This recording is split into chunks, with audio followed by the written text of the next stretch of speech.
Again, and welcome back. Last episode, you really just gotta watch it to experience the true stupidity of what I am capable of. We got a little money.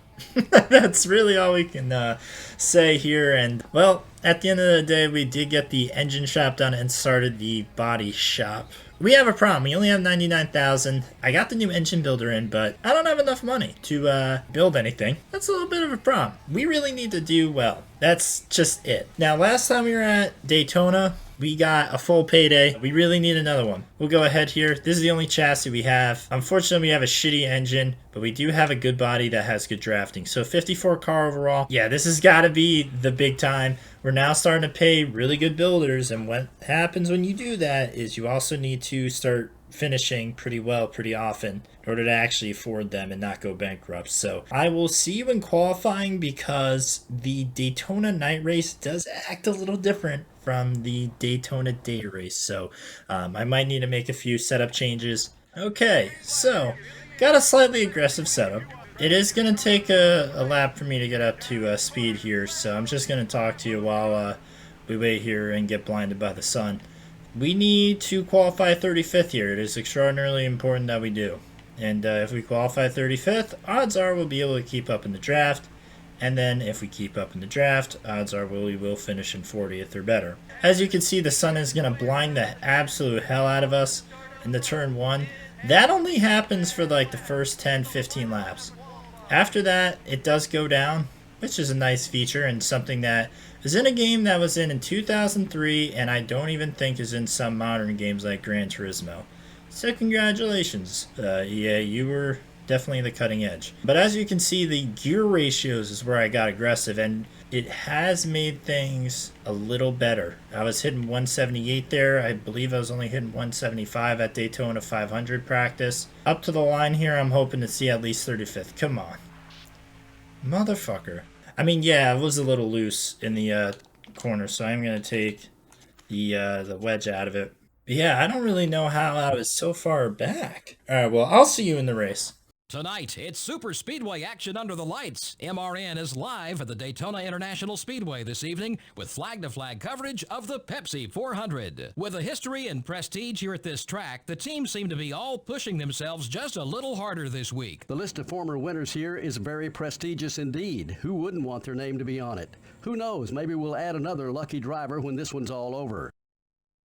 Dale Jarrett seems to have found the secret to qualifying on these big super speedways. Yeah, he has, Joe, and it's amazing how hard they run these cars in qualifying at these big super speedways. They literally push those engines to the absolute max. And that team is one of the best of making sure they give their driver every horse in that motor. Something a little out of the ordinary in this one for Ken Schrader. You know, I spoke with the guys from that team in the garage this morning, and they said they tried something a little different in qualifying this week. They learned their lesson, though. Stick with what works, and if it ain't broke, don't fix it.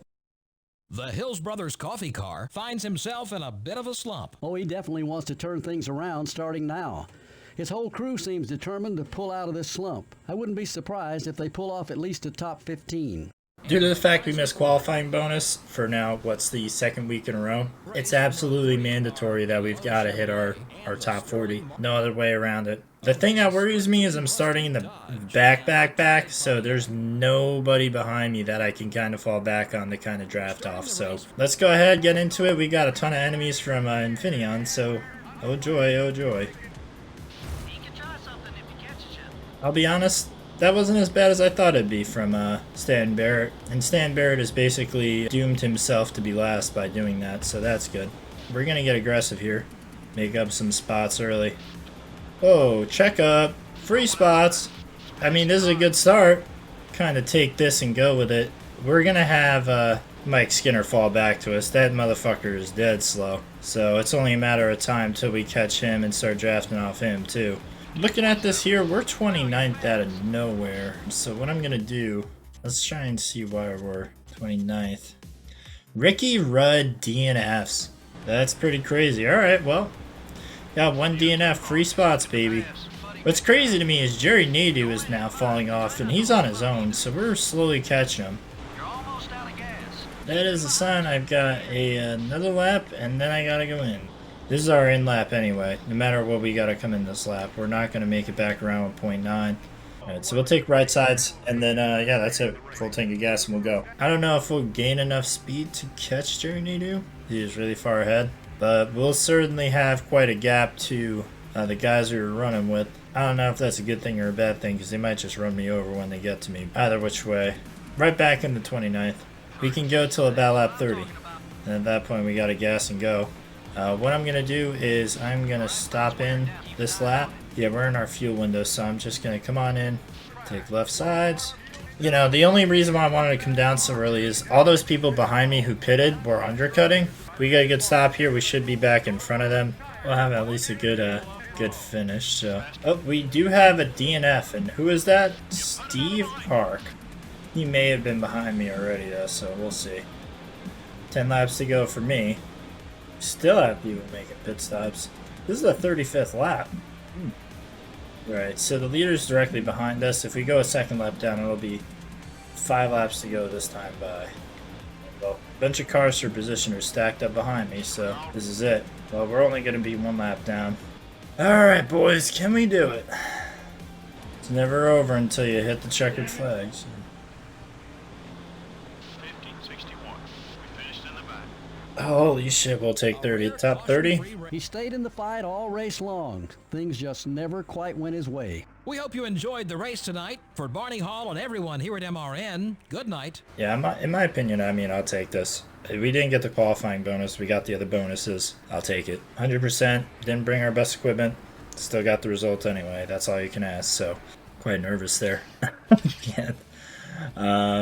Killed a lot of our rivalries off, too, which is good. There's our money. Alright, so we can go build an engine now. Dale Jarrett won this race. Pretty much dominated. I got Waltrip in second, Mark Martin, Tony Stewart, Jeff Gordon top 5, Joe Nemechek 8th. Surprising finish. Dale Earnhardt only in 11th. So I'll go through the race stats for anybody who's interested in where their favorite driver may have finished. So, but for us, mission accomplished almost. Qualifying was pretty brutal. We did have 3 DNFs, or 4. Oh, they made up for not giving us any DNFs in some other races. Jeez. Alright, well, that's going to be that episode, so thank you very much for watching. If you enjoyed, have any suggestions, leave a comment, like, subscribe, all that fun stuff. Yeah, I will see you guys in Chicagoland. Thanks again. Have a good rest of your day. Goodbye for now.